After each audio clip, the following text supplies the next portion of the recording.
My husband accused me of trying to replace his ex-wife and wished that I switched with her and died instead. I want to run away and never look back. My husband, Nick, was married to his first wife, Vanessa, for 5 years, and they had 2 amazing kids, Luke and Lila. Sadly, Vanessa died in an accident 11 years ago when the kids were very young. I started dating Nick 8 years ago, and we started very slowly for obvious reasons. After 3 years of dating, Nick asked me to marry him, and I moved in. I've always had a great relationship with Luke and Lila, and they were happy that I would marry their dad. I had wanted an actual wedding, nothing big, but Nick didn't want one, so we married at the courthouse with just Luke and Lila present. We had a really fast engagement, but it worked for all of us. I have loved being Luke and Lila's stepmom, and officially adopted them after discovering I was pregnant with our son, Casey. The kids have been so great with Casey and help out so much. Nick was wonderful during the pregnancy and had always been a loving dad and husband, but Nick has been pulling away a lot over the last few months. He's been even more distant than usual, working late nights and going away with friends almost every weekend. I've tried talking to him, but he's been impatient with me and the kids. I was pregnant in June and am now 21 weeks pregnant with a girl. The kids are excited to have a little sister, but Nick seems indifferent to everything and everyone. He's missed soccer games, Lila's birthday, doctor's appointments, etc. Casey is too young to notice, but their dad's absence hurts Luke and Lila. These kids are so good and lost their mom so young. I'm infuriated that Nick is ignoring the kids like this. Last week, I finally sat Nick down and told him that he needs to stop disappearing and be more present in our lives. We will have another child soon, and before we know it, Luke and Lila will be grown up and going to college. After an hour of arguing, he screamed at me that he wished Vanessa was still alive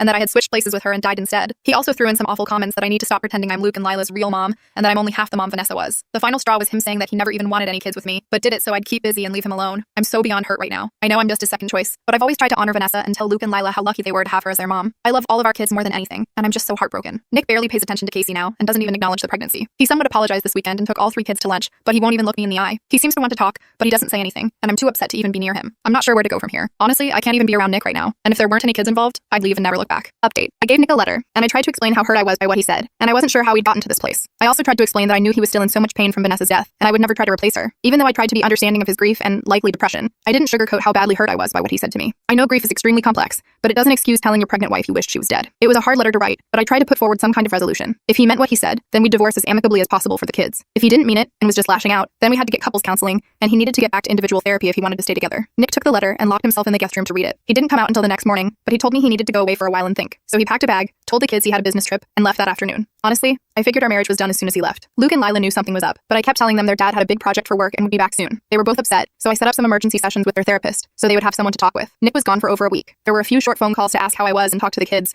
but there was a lot of radio silence during that time. He came home one afternoon when Luke and Lila were still at school and said he needed to talk. I figured he was going to ask for a divorce. He told me he felt very guilty for being happy with his life, and like he was dishonoring Vanessa by living this new life with me. The guilt and sadness made him want to pull away, and he hoped I'd let him, which I did. He said he didn't mean the things he said and felt ashamed after he said them, but he just wanted me to leave him so that neither of us would be hurt anymore. After reading my letter, I guess it drove home how much he had hurt the kids and me, so he left to see if he could fix himself and get back on track. He admitted he'd been depressed and needed help. He was more emotional than I've ever seen him, so I believed he was sorry for what he said. So we've been in marriage counseling, and he's back in individual therapy as well. Nick is trying to make up for the things he missed while he was checked out, and he's been great with the kids. I've been having a lot of complications with my pregnancy, but Nick has stepped up to help with everything. He's been to every doctor's appointment and has been very supportive of the pregnancy since he came back. I know he has extreme guilt from saying he never wanted Casey or the new baby, and he's